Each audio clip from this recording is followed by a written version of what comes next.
Last year I spoke at the SALT convention. The SALT convention is where billionaires from around the world gather. They gather in Vegas once a year to talk about how they're going to change the world. There's a couple hundred billionaires in this world.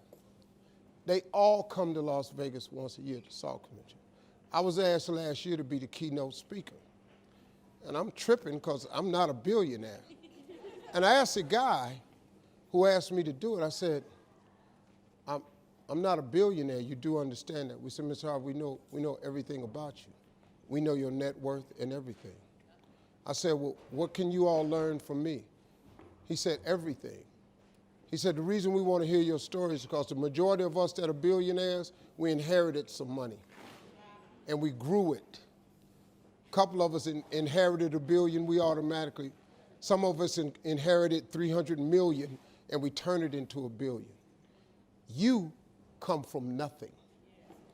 What we want to know is how you got to where you are after coming from nothing.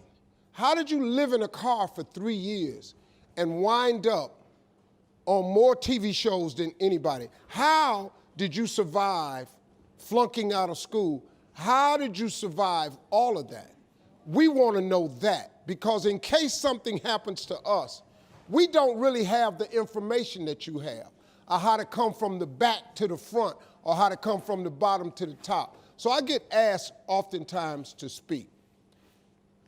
What I told them was really compelling, because they almost had to never hear it, because they never had to learn it. See, if you've never been in the bottom, there's some stuff you ain't never had to know. But all of you that have been in the bottom, you know it oh too well, don't you? And so when I was telling them how I made it, I was telling them about the fortitude that I developed. And then I told them about the faith that I had. And that was really startling to them. Now, a lot of them are people of faith. But a lot of people who were born with a lot of money ain't really had to have a lot of faith. You understand?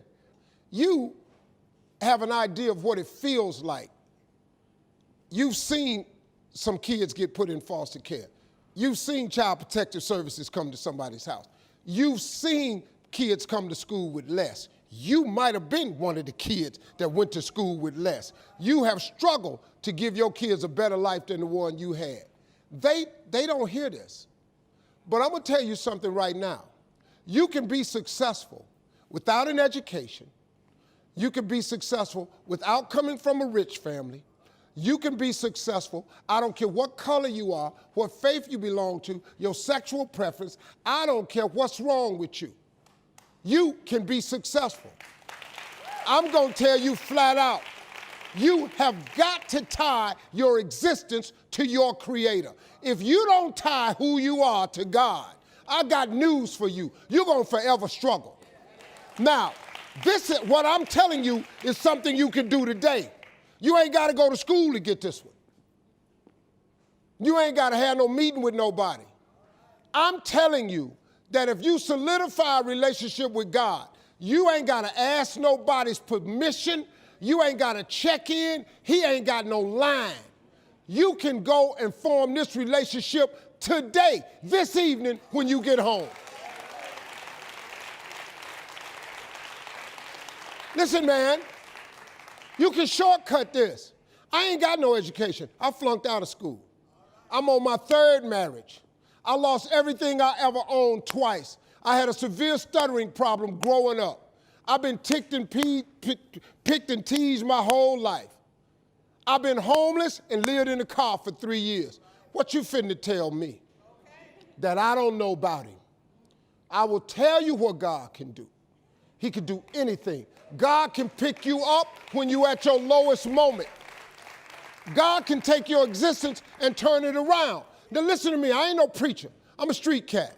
You understand? I'm not a good Christian.